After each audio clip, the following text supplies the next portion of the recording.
Hello, everybody. Welcome to Versus Live. I'm Todd Anderson, and you are? I am Emma, Guardian de las Canicas, Keeper of the marbles. No! You got to give them... Okay, you don't have to give them back. I have to win them back today.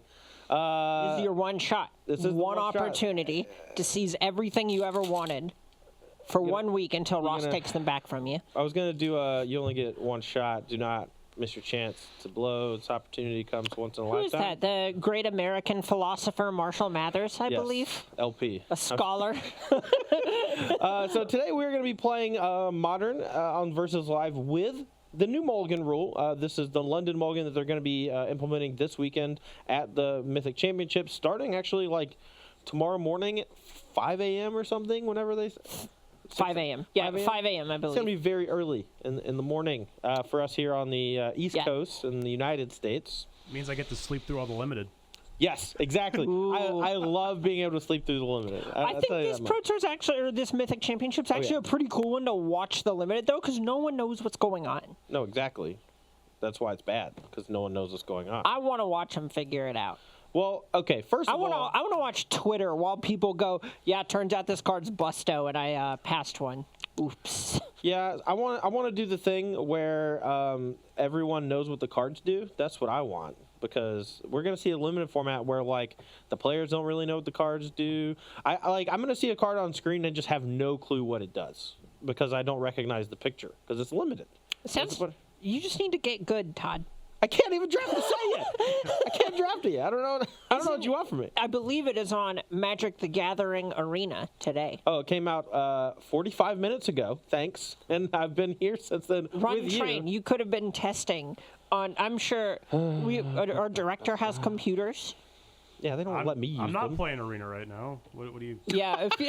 All right, Rob, you're going to get us in trouble. So today, we are playing Modern. We are using War of the Spark. They are not using War of the Spark at the Mythic Championship because this is technically the pre-release weekend. And since it's Modern, they're just trying out the London Mulligan rule. But I actually think that War of the Spark has quite a few tools that could potentially see play in Modern. And today, we are experimenting with 6 different decks, all utilizing at least one new War of the Spark card. First up, go. So I'm playing Tron. I know. Great. Sometimes you gotta be. Look, everybody loves a good old-fashioned villain, Todd, and so at least for round 1, I'm gonna be the heel, you know.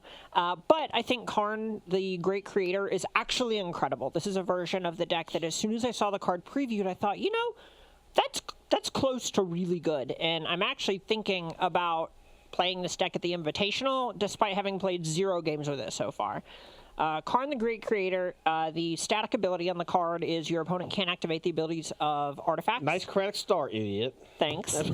Not you there. Oh. Yours are fine. Yeah. But then Karn's -2 lets me get an artifact from outside the game, so I have loaded up my sideboard with all these great artifacts. Nice, including like anti-graveyard stuff. I believe you have a Firexian Metamorph in there where you can copy like a Worm Coil engine. Yep, exactly. So there are all these things that you can do on turn 7 as if it were a normal Karn, right? Turn 7. Or excuse me, on 7 turn mana. 3. Well, turn 3. Listen, I am play Tron, not good count. Anyway, classic Jund guy. If you get to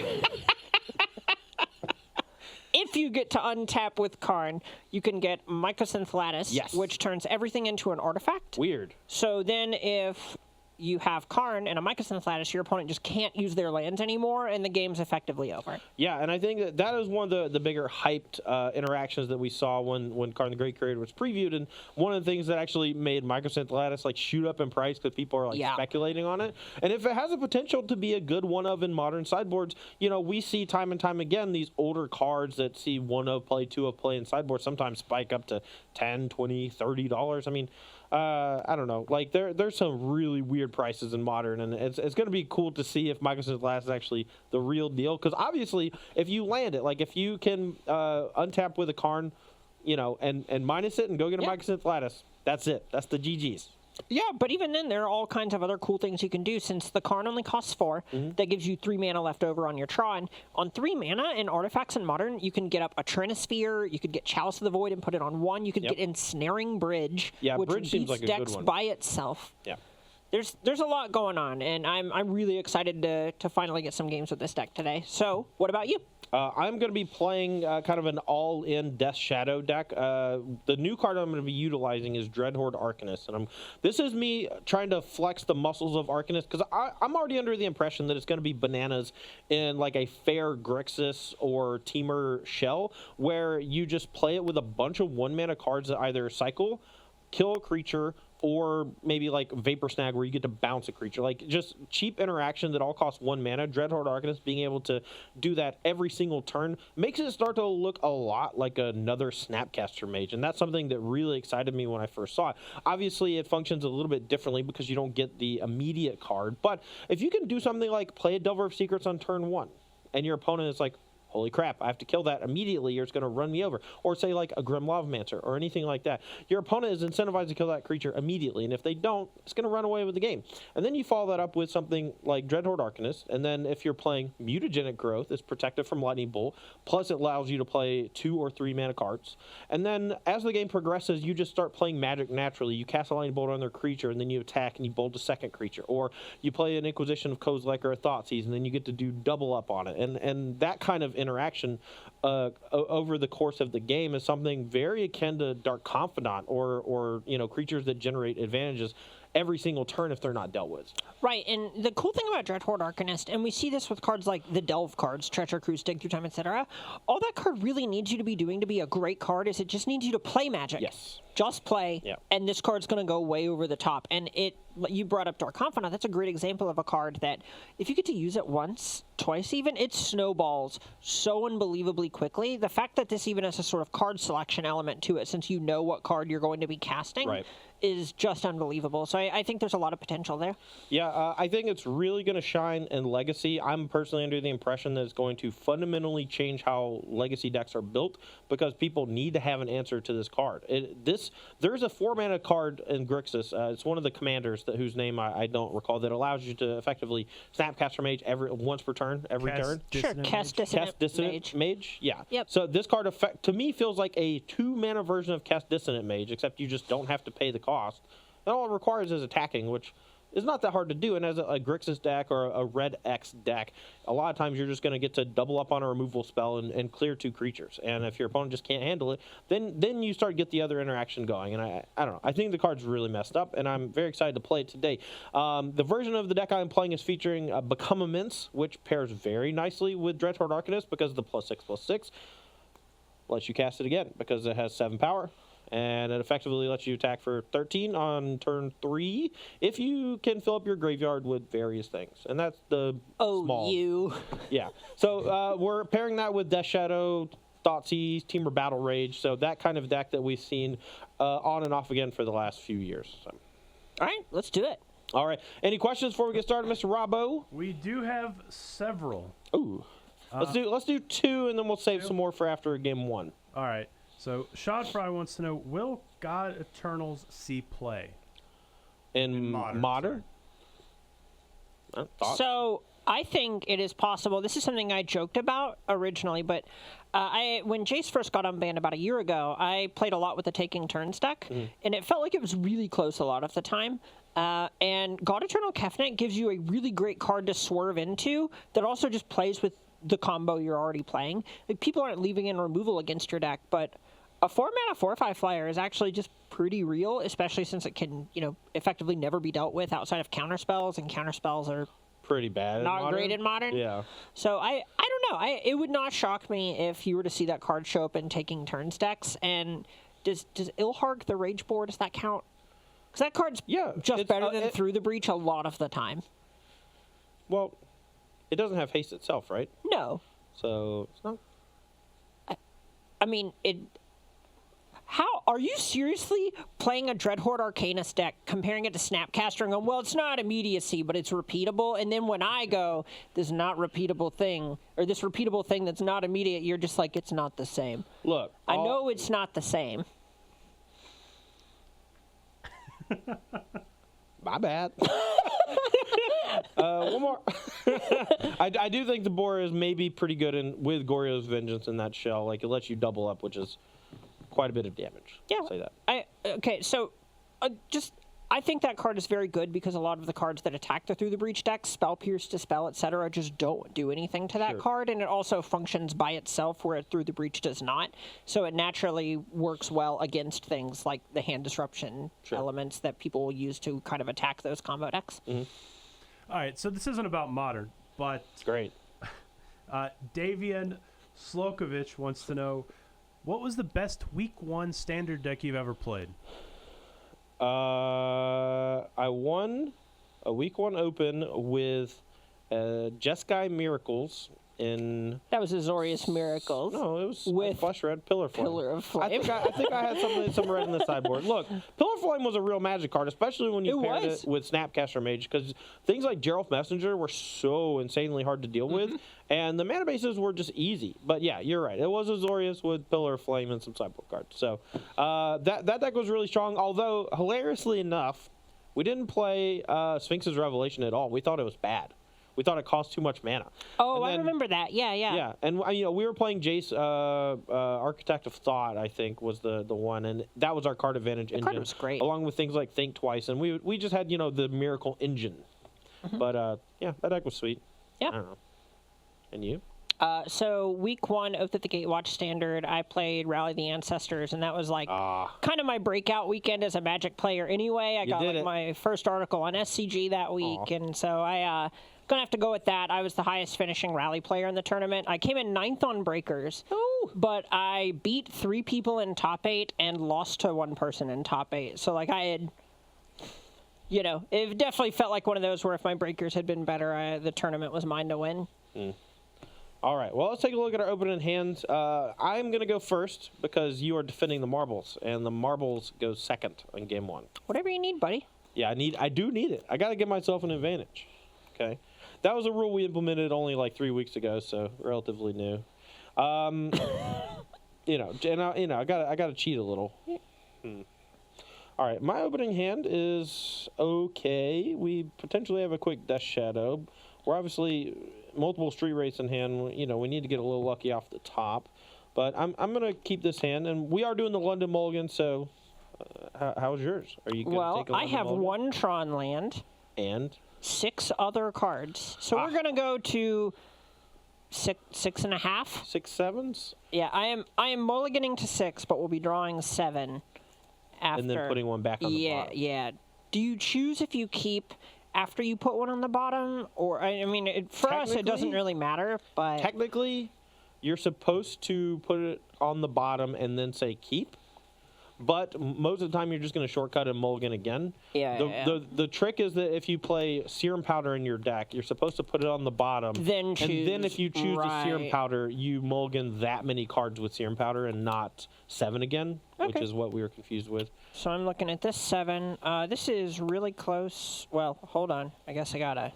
Oh. So we have 2 Tron lands, but the rest of our deck or hand just doesn't really function. If this had like a Chromatic Star or something, we could obviously keep.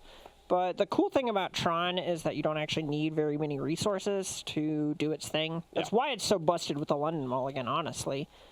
I know you've streamed the deck before and won a lot with just mulligans to 3. Yeah, mulliganing to 3 with this deck. Normally, if you mulligan to 3, the game's over. The first thing I noticed with the London Mulligan was when I played with Tron. I mulliganed to 3 times. I was aggressively mulliganing, first of all. I would not keep a 7, I would not keep an opening 7 that did not have Tron. That was just a thing.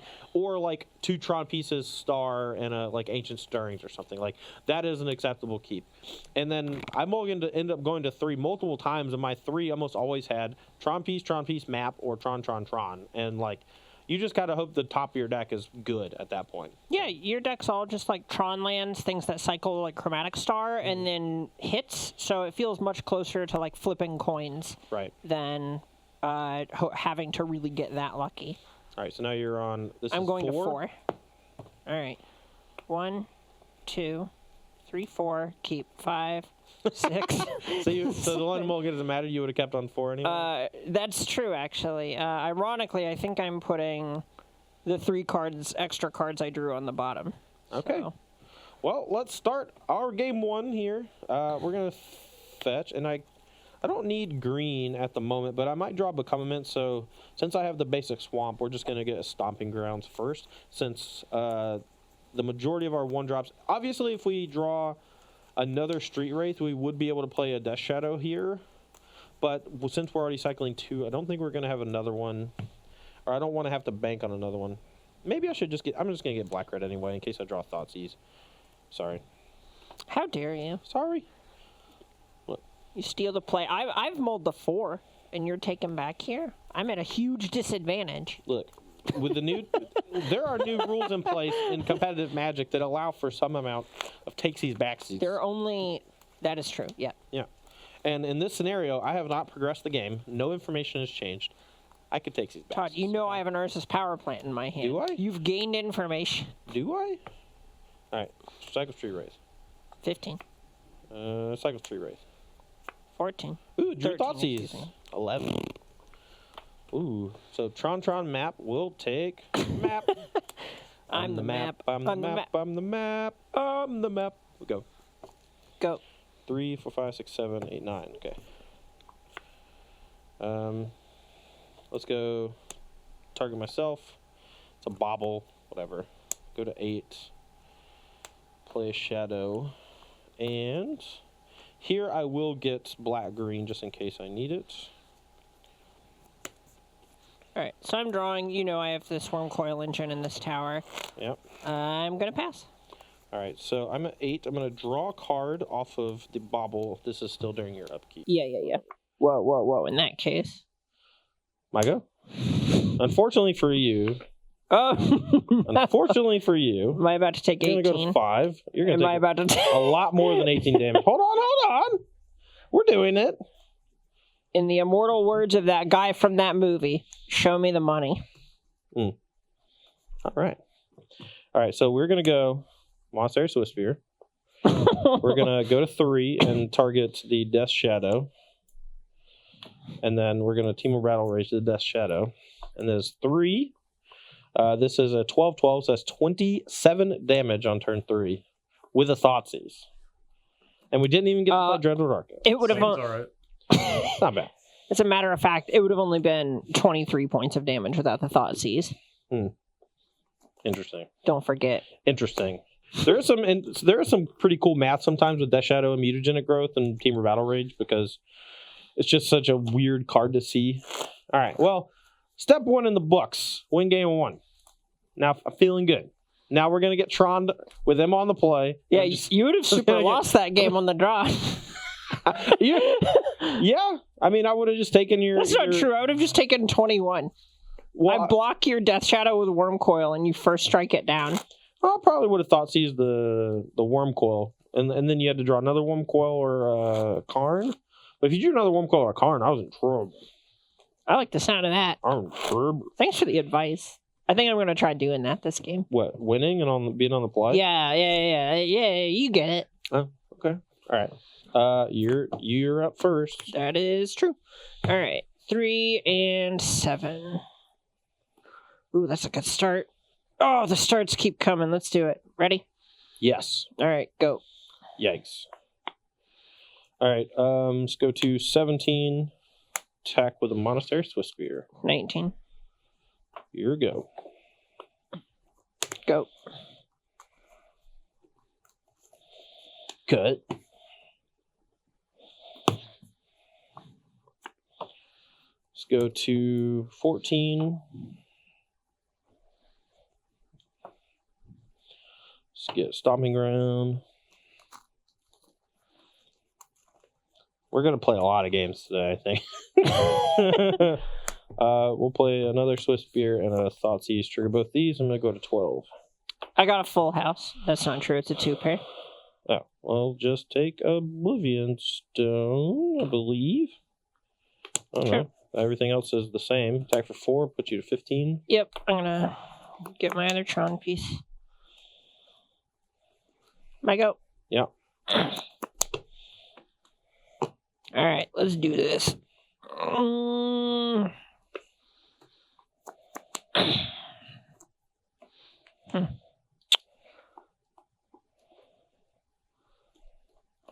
Ironically, I don't think that's very good yet. So I don't think we can do it. I guess theoretically... I mean, you can just look at your sideboard, right? Yeah. I assume that that's what you drew. Yeah. So that doesn't do anything. That doesn't do anything. That might eventually do something. This could be busted, actually. You can chalice me or transfer me. Oh, that could be a huge drawback. So these are the two things that I'm thinking about at this point. But the issue is that he knows. Oh yeah, you can't chalice me. Both Trinisphere and Chalice are so awkward here. So I think that means I'm just supposed to do this and get a green. Okay, so you have access to 6. So if you draw a Worm Coil, that's a pretty good one. Let's start here, though. Okay. 4 and 5. That's tough. I actually think we just want this card against him. Okay. And we are going to... I don't think we want to play this. Oh, we do. We want to empty our hand. So this, go. I got some bad news. Are you kidding? Oh, that's even better. All right. So, no, it's not. We'll go to 9. I was just waiting for you to let me untap with no disruption. All right, so we're gonna go 7. That's good. Become immense this. Team of Battle Rage this. I'm not 100% that's lethal. I didn't count. It's I'm done. Yeah. 1, 3, it's 9, 18. It's 19. 19, 20, 21. No, I mean this is 16. This is this is 3. Yeah. Or 18 and 3, excuse me, so it's 21.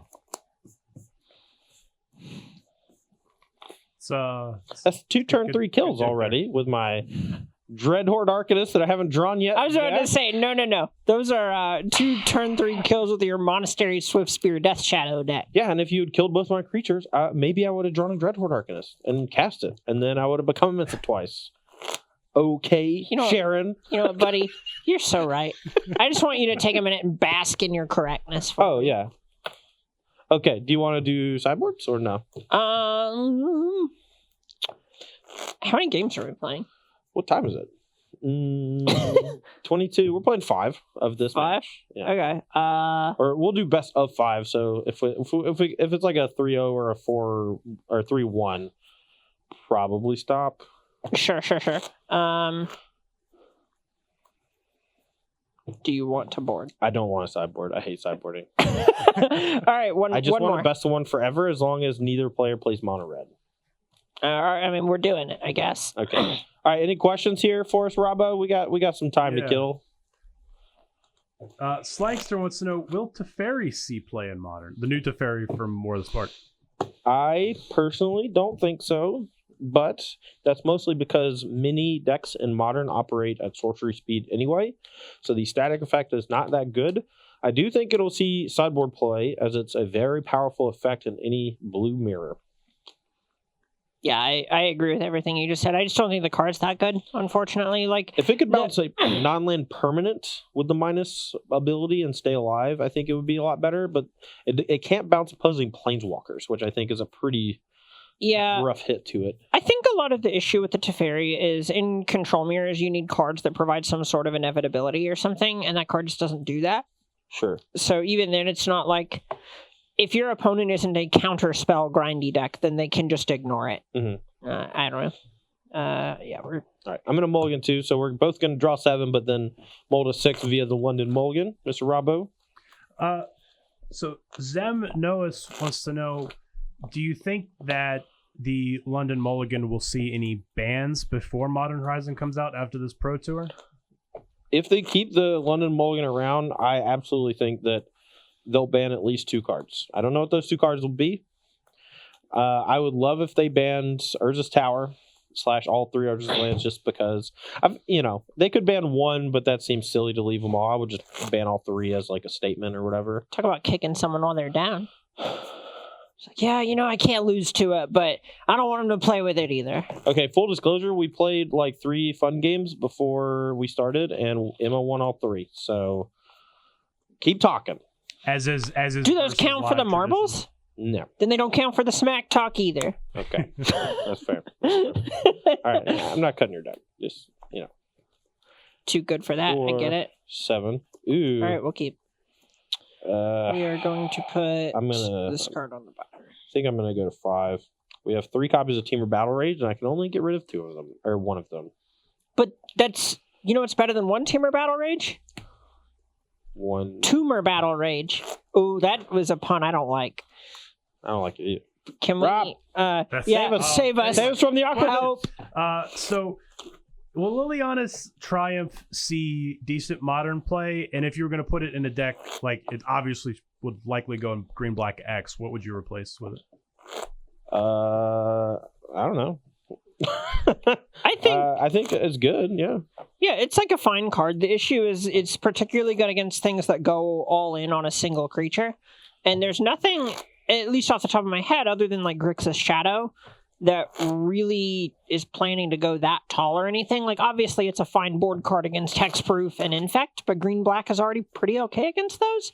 I mean, personally, I think it's good as just an additional removal spell out of Jund. I think that there's the chance that you just get the 2-for-1 with the Liliana on the battlefield.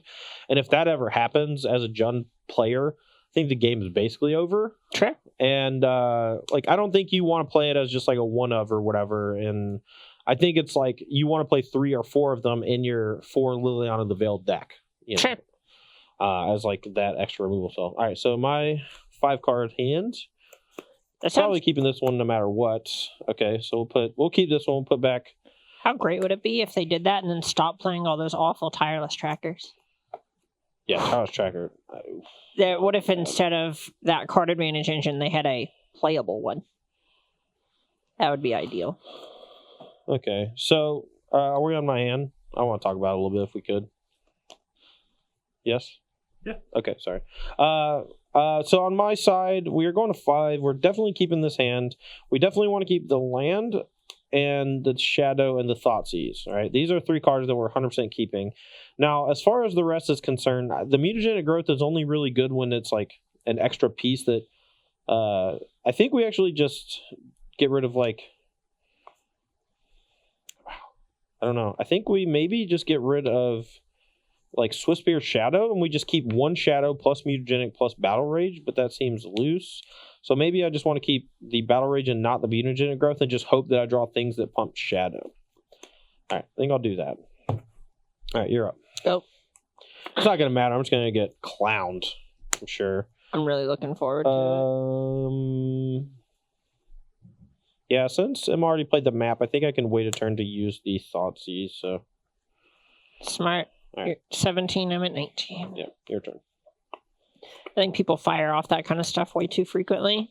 Yeah, I mean, we get 1 extra look to hit like your payoff card. If you have the Tron piece, like it's not going to do anything. This turn is almost 100% just going to be cracking map or casting a Sylvan Scry or something. It's kind of just redundancy. Yep. All right, draw. All right, Thoughtseize. We'll take the thing that I guess. So, was it Blast Zone? Mm-hmm. So Blast Zone actually changes a bit of like the types of things I want to get, but because M already has Tron and 2 ways to get Blast Zone, I'm just going to take their Chromatic Sphere and try to slow her down a little. We're going to hit you down to 17, and I'm at 15. Oh, yep. Missed your thoughts. And I'll play a Mountain and say go. Now, 1 card this deck might end up wanting is Faithless Looting. Faithless Looting works okay with Dreadhorde Arcanist, and it just allows me to turn some of these like extra weird dead cards into real spells. Mm-hmm. I feel bad waiting until all these end steps to crack the map, but if you had taken my map, I would have probably actually just grabbed Blast Zone. Yeah, and then you just get to pop the Swiss. Exactly. I just like play Blast Zone, cast map, stare at you. Yeah. Or cast, Sphere, Scrying, etc. Mm. No, Blast Zone I think is a great addition to that deck for sure. I think we start here. Let's make green. Go. Oh. Great. Great and good. Hello and welcome to Magic the Gathering. Let's go.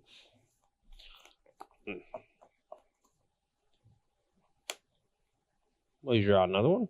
Or an Ugin? Oh, yeah. I go to 9.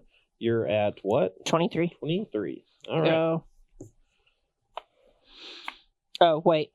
Go. Sorry. And then I'm just going to get blast zones. Okay. Yep. Go ahead. I'm going to let you do your thing. You let me do my thing. We're going to get us a blast zone, which comes in with 1 counter. Yeah, the fact that it comes in with a counter and doesn't come into play tapped is awesome. Just really, really cool. I remember last week when you played it in your your Azorius control deck against my Aristocrats deck, and you just played it on 1, and I like reach over to tap it, and you're like, no. Comes into play untapped. And I was like, you're kidding. Yeah. Hard to sweet. Very excited to see how. I mean, effectively, it's just a land that kind of acts as a potential engineer explosives, And I think you could play 1 in Amulet Titan pretty easily to search for with Primeval Titan in situations where you need to blow up something from your opponent. The fact that you can tutor it up with Tolaria West or get it with Map or Sylvan Scrying is also really cool.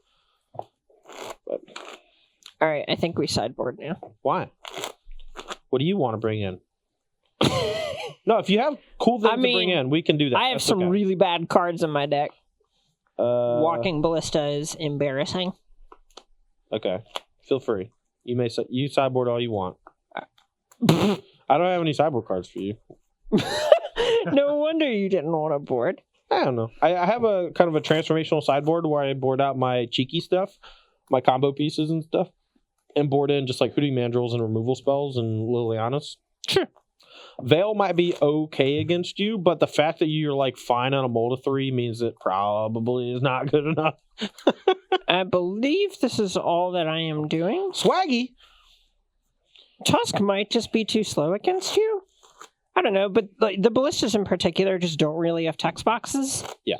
There's a chance that this relic should be Ulamog, the more I think about it. Because I can just usually fetch up a Worm Coil if that is going to be good enough.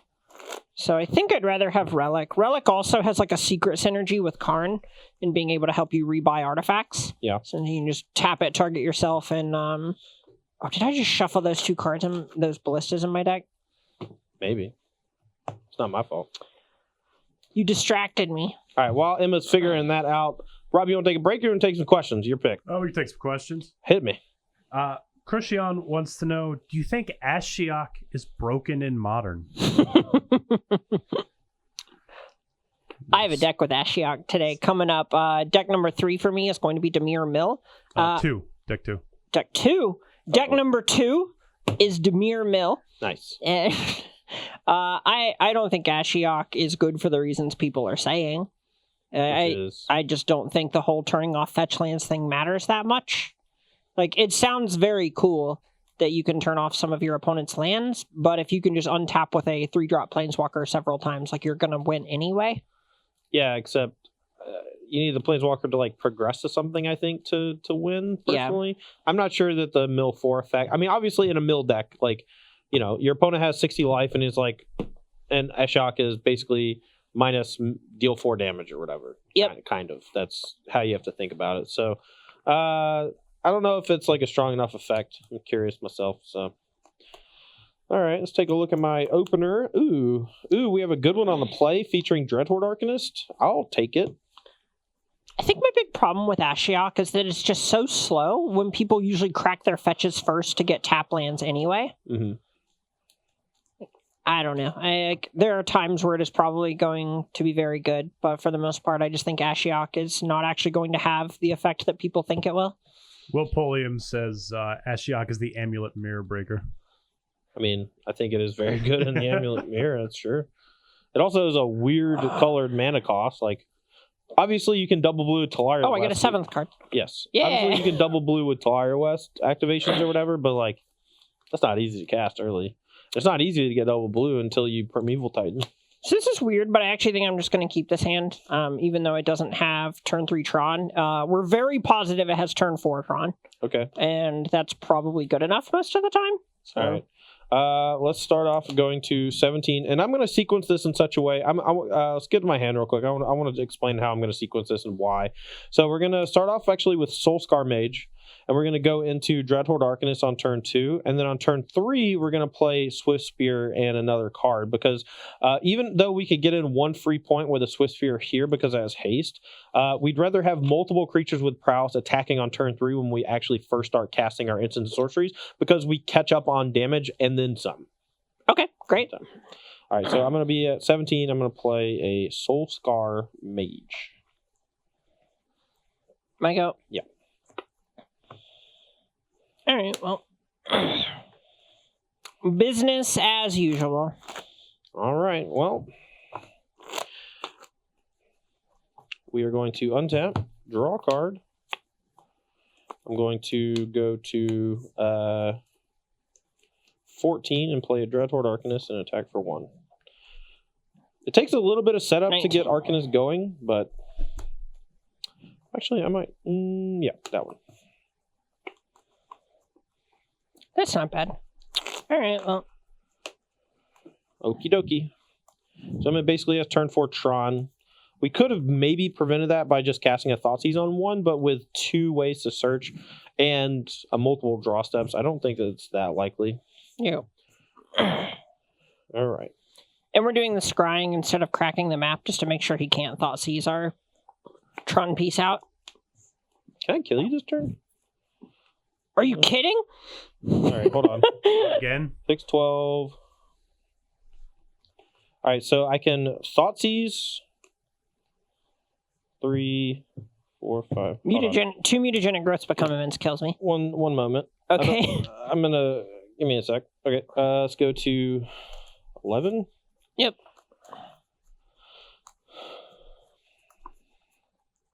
All right, I'm gonna go Swift Spear. Bolt. No, that doesn't work. Hold on. Thoughtseize myself. Discarding Lightning Bolt. I get to see your other card. And then I'll become immense Dreadhorde Arcanist. And then I'll attack and become immense Dreadhorde Arcanist. 6, 12, 13, 3 spells. Right? Yes, so 21, 6, 12, 13, 17, 21. I think you broke it, Todd. Maybe. That's sweet. Yeah. You know.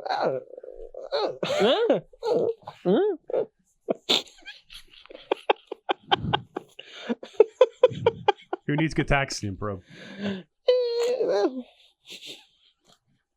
Good grief. I don't know what to say. That was, you know. I mean, okay, the floor of that turn, the worst case scenario of that turn was play a Swift Spear, double Thoughtseize Emma. That was like, if I didn't have the Become Immense to kill, that was what I was doing that turn. And I was attacking for, 7 at the very least, and hitting the two of the maybe couple remaining cards out of Emma's hand. Yeah. I just killed you instead. Sick flex. You're getting closer. Oh, yeah. That's... If there was an advantage bar, it would be in the middle. I don't know. My third deck is we have really a lot cool, of time. but These really games are going Galaxy really Brain. fast. Let's just play one more. You get to be on the play. All right, let's do it. There's no. I won the match, but it's 5, I want 6, 7. I want your deck to do the thing. All right, well I'll keep. I'm in danger. The blinky Jeff, where dude just like. All right, keep it. Let's look at this opener. We have ooh. Okay, this is an interesting hand, so we'll keep. Are you ready? Yes. All right, go. Uh oh. It's just natural Tron. No. No. All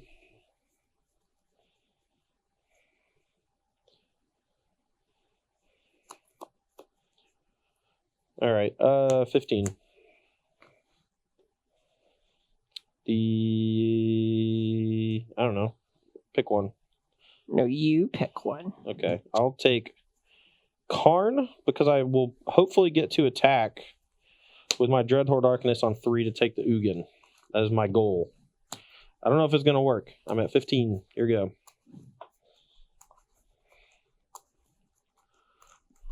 Yeah. Go. This is not great TM. All right. Let's see. 13. Arcanist, go.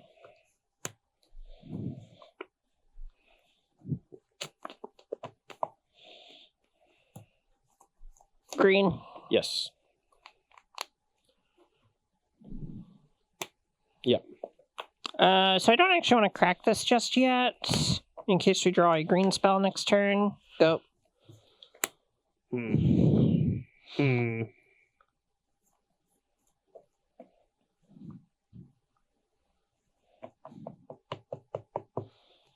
I have to force Emma, I think, to pop the Oblivion Stone. Let's play the land. You're still at 20.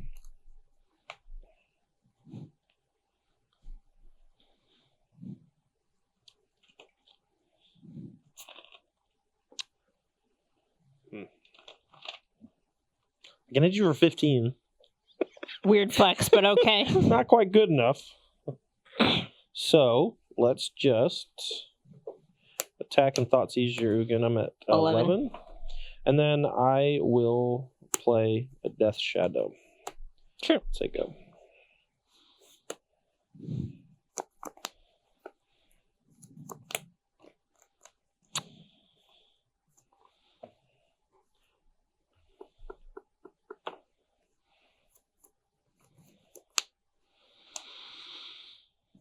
Green. Yeah.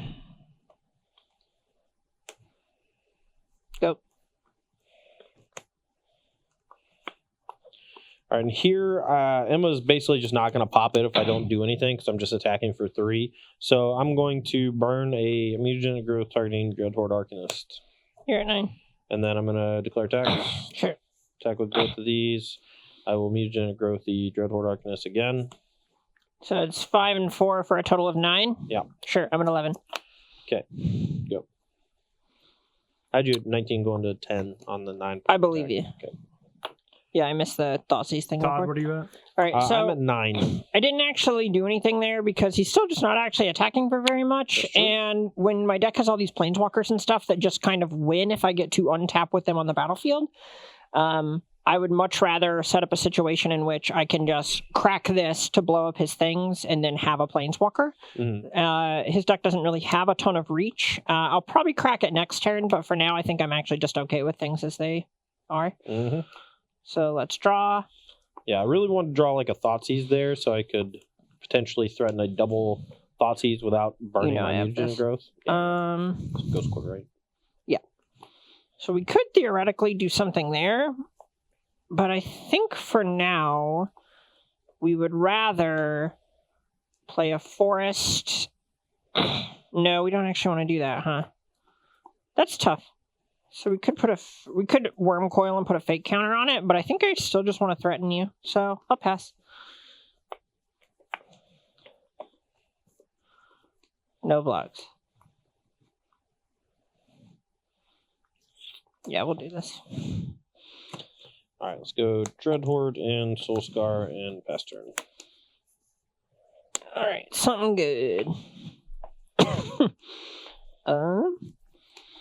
That actually might count. Let's see what it does. Relic, crack. I have 1 in the pool. Close. Let's go ahead and use my 1 in the pool. Sylvan Scrying. Mm-hmm. And we are going to get... I believe we just get Blast Zone here. I don't think we really need any. Don't really need like a Sanctum, right? Yeah. The only other utility thing is Ghost Quarter, which is in the hand. And then... one wormy boy. If I'm dead, I'm dead, I guess. Nah, the relic actually messed me up. I think I had you dead without it, or with it. Well.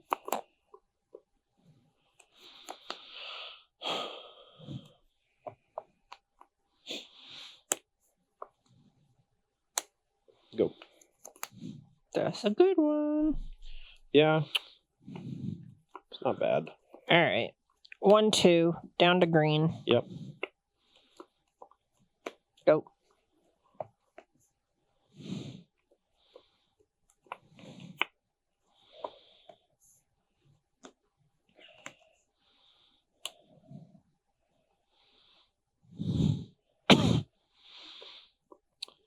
Go.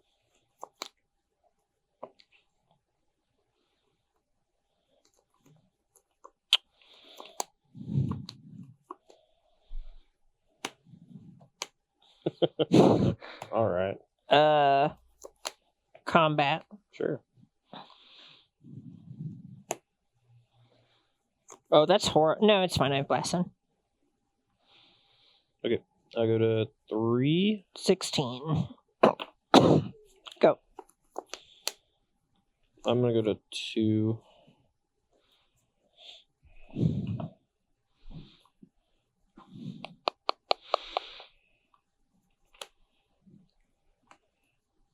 Oh, you played the Ghost Quarter. I don't have a force in my deck, so I just need to get the Stomping Ground. Okay. It's time to do a thing. Let's see if this works. I believe I'm actually supposed to Ghost Quarter you right now. I'm just going to target the Stomping Ground you just fetched. Is while I'm tapped, I guess. Yeah. Or in step. Okay. So otherwise, I would probably maybe use the floating mana. And maybe get destroyed by like Become Immense or something here, but you either... Where's the swamp? I don't know. Basically, it's how many basics I think you're playing, and I don't think Shadow usually plays more than 1, maybe 2. And I don't think Ghost Quarter is doing very much otherwise. Maybe it's just not supposed to do that, but...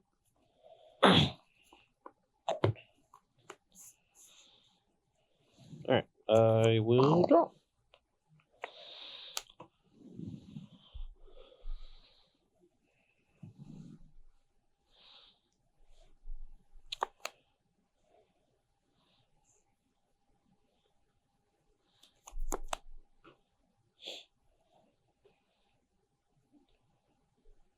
Huh.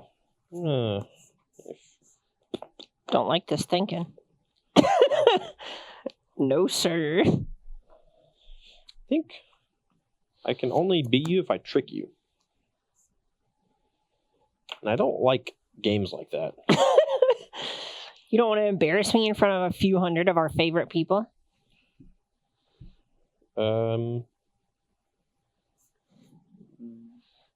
Battle Rage, Death Shadow. Sure. Move 2 attacks. Sure. Yeah, you win. If you pop it beforehand, I can Become Immense this, and then yeah. attack and team of Battle Rage itself. And then I still don't think it's enough because you're at 16 with a thing. I needed to draw a land there because I really needed to go Battle Rage plus Become Immense on the Dreadhorde Arcanist itself. But with you never cracking, like I don't know.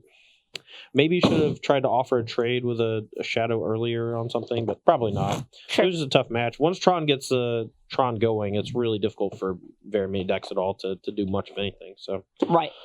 Yeah, Robbo, hit us some questions here if you got anything relevant to our Real interests. Quick before we get to that. All right. We do have another meme. Yes, I love the memes.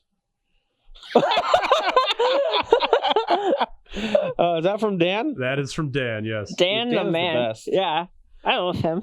All right, thanks for that one. Right. So we'll get to questions in just a second. Let's talk about the decks. We didn't get to see Karn the Creator come onto the battlefield, but you did draw it once, and you had the option to find something like Trinisphere, what actually would have completely changed the landscape of the game. Sure, it would have slowed you down, but if you had just went ahead and done that and cast a Trinisphere, there's not a whole lot I could have done. My hand was very cheap and combo oriented, and I only had 3 lands, so I can only really play 1 spell a turn. Sure. So the big issue there is it kind of comes down to whether or not I think that is good enough to actually win the game.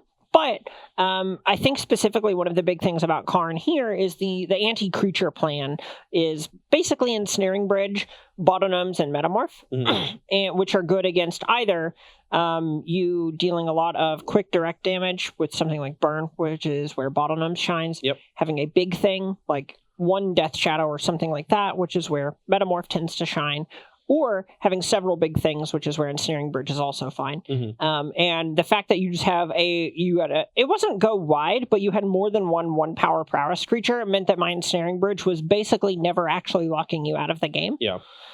There's a chance that I could have Karn get Ensnaring Bridge, play 2 Chromatic Spheres, go, and don't play the bridge yet, and kind of lean into it that way, with the plan next turn being like, play bridge, stirrings fail to find, go.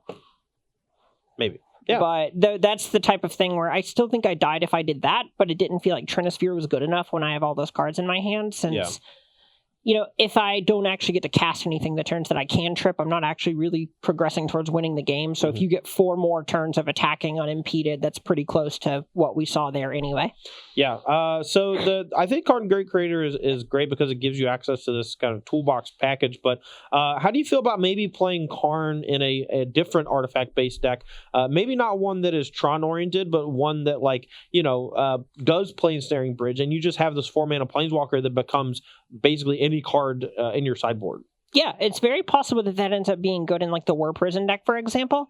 War of Invention is a card that is great because it lets you play virtual copies of what we normally think of as sideboard hate rocks, but there are times where you draw the Damping Sphere against Burn, or you draw the Grafdigger's Cage against Tron or whatever. But if you have Karn, you're never drawing the wrong piece. You don't actually have to waste main deck real estate on those cards, and there's a lot of value in that. As far as the Dreadhorde Arcanist go out of this Death Shadow deck, I think this is one of the more extreme decks that could potentially play Dreadhorde Arcanist. I think that it's going to be a much better and a fair deck, but we saw the strength of it copying a Become Immense. We saw a copy of Thoughtseize one time, and like in both those scenarios, it was quite strong. And and we didn't, we're not even playing against like a removal, a matchup where removal is good, where you might see that dimension where you get to bolt something, attack, and bolt something else and contain that kind of go wide battlefield from the opponent. So Dreadhorde Arcanist looked pretty good to me. It obviously was maybe a little worse than like Death Shadow in the deck because of how Shadow functions with things like that. But the fact that it did the thing that I wanted it to do made me very happy. Yeah, sure. I don't think necessarily comparing it to Death Shadow is the best thing. It's replacing Tarmogoyf. Sure. Yeah. So I think it honestly was pretty similar to what you want Tarmogoyf to be doing, but it is a lot more versatile than Goiz, even if it doesn't have the same consistent oomph that Goiz does. But kind of the draw to this deck is that it's a disruptive aggro deck, and it's very likely that Arcanist is better at fulfilling a sort of disruptive aggro role rather than just a stompy role. Yeah. One card Tom Ross actually suggested was just playing Collision Colossus because sometimes like opposing flyers can be problematic, and it acts as a cheap point of interaction, but giving Death Shadow Trample is a pretty big deal, and it's better than something like Gorkline Rampager because we're not playing Traversal Ulvenwald. But I could even see a version that does play Traversal Ulvenwald. So I think attack with Dreadhorde Arcanist, like search up a Death Shadow seems pretty good. Yeah, that's incredible. So there's a lot of cool ways you can build 1-mana based decks with Dreadhorde Arcanist to really push it. And if you have those disruptive elements like Inquisition of Kozilek, Thoughtseize to slow your opponent down and take away their interaction, I think Dreadhorde Arcanist could just be the new 2-drop that Red's really been looking for. We've had Young Pyromancer for so long, but you play it and it takes a long time to really gain a significant effect. Like 1/1s obviously over time can potentially overwhelm the opponent, but that immediacy of the next turn of attacking and stripping your opponent of another card or killing a creature is a huge deal. Yeah, there's a point where the difference between the two cards is that Young Pyromancer requires you to have more resources in order to get paid for playing that card. Dreadhorde Arcanist just requires you to have played cards, and so I think that the difference there is actually pretty remarkable. Yeah. All right. Let's take some questions here, and then we'll move on to the next match. Sure. First one is from Hook.Arclight Phoenix, and they want to know, how do you deal with losing streaks? I feel like I'm getting progressively more tilted. do something else for a day or two. Just if you're getting upset, it's there's no real way to get over it unless you just separate yourself from the thing that's making you angry.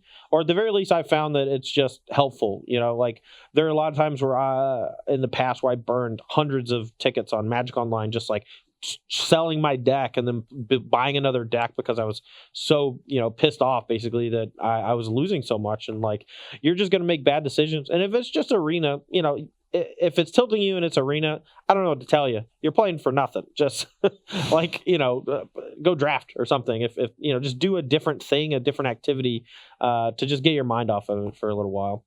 Yeah, so so my day job is that I coach Magic, and this is something that I deal with a lot of people who kind of struggle with losing. No one likes to lose. It's not fun for your deck to function worse than your opponent's, right?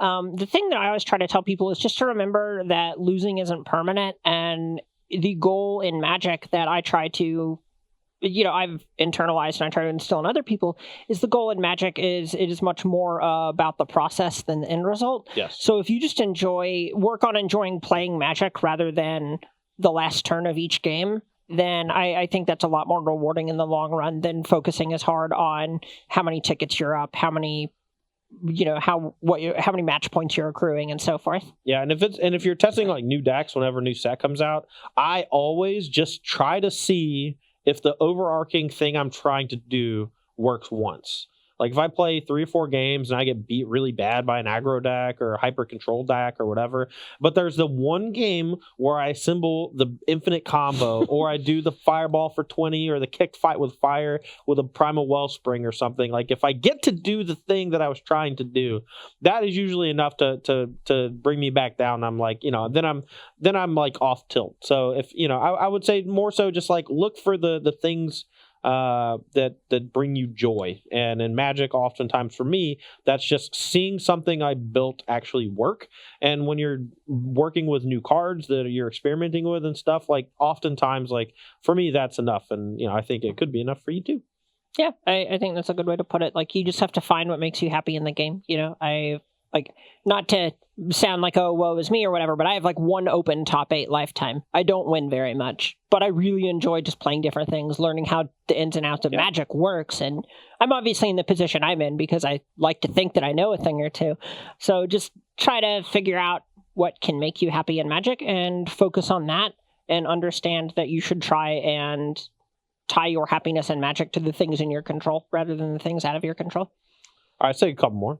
All right. Kurth Naga 2233 wants to know what cards in Modern would pull you towards increasing Arcanist's power to flash them back. Sorry, one more time. What cards in Modern would pull you towards increasing Arcanist's power to flash them back? So what cards would you try to work toward to flash back with Arcanist? Is there anything in particular? I mean, obviously, like Become Immense was the one that popped out for me today.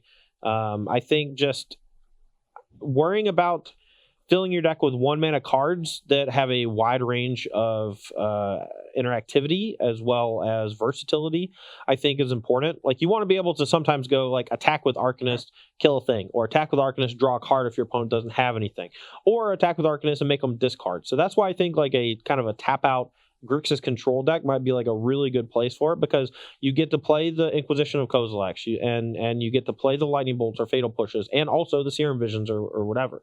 I would look for spells that have a bit of consistency built in while also potentially like have a high ceiling. Traversal Wall we talked about, I think, is one of those types of cards. Yeah, I mean, when the older you get into Magic, the higher density of powerful 1-mana cards you're going to have, and I think that's where a card like Arcanist is going to really shine. Not so much in the decks that you're trying to play a bunch of pump spells into it. It just happened to fit pretty nicely into the shell, I thought. Yeah, I agree. The other thing you could look at is the 0-mana spells from Time Spiral. Yeah. Things like Ancestral Vision, they aren't necessarily as consistent, but if you want something that's just high in terms of raw power, that's something you can be doing. Faithless Looting is a good way to just dump those in the graveyard without having to wait until turn 4 to Ancestral Vision or turn 5 or what have you. Right. No, that seems really cool too. Yeah. I'll take one more. Drash04, do you think the new Ugin might have a spot in the Tron deck? I don't. I just don't think it's high enough power. The issue, there are a lot of games there where, I played a Worm Coil, and there's a chance that if you just had Timur Battle Rage and something, I lose anyway. And the issue with Ugin is it costs less than Karn, 6 to 7, but that's not a mana jump that matters most of the time. And destroying a permanent that is at least one color is way worse than just exiling any permanent. Ugin can't hit lands, for example, which is a big deal. The plus is something that can help keep the cards coming, but the goal with Tron is to make sure that when you draw and cast one of your big spells, it's good enough on its own. Yes. And Ugin is way less likely to do that. 2/2s aren't as good. They're not a very good payoff for a 6 mana card a lot of the time. No, I'm definitely on board with that. The mana reduction thing doesn't matter that much in your deck. The draw card thing doesn't matter that much in your deck, and killing a non-land permanent is okay. Yeah, like the issue is they're all powerful effects, but whenever you see a new card and you go, all right, I know what deck this goes in, you then have to think about what card is this better than? Like, what role does this do? What does this do better than something that's already in the deck? Yeah, and it's worse than Worm Coil, worse than Karn. And those are the spots it's competing for. Yeah, and the Great Creator is something that gives you like a unique element to the deck, where it gives you like a full sideboard full of Toolbox effects, or, what have you. So it gives you a combo kill in a lot of cases, which Karn or the deck didn't have before. Like it does something new for the deck where it doesn't feel like Ugin actually does, unfortunately. Yep. All right. Well, we're going to call it there for the first match of the day, but we still got 2 more coming up. We're going to take a short break here. Don't go anywhere. We'll be back for more Versus Live.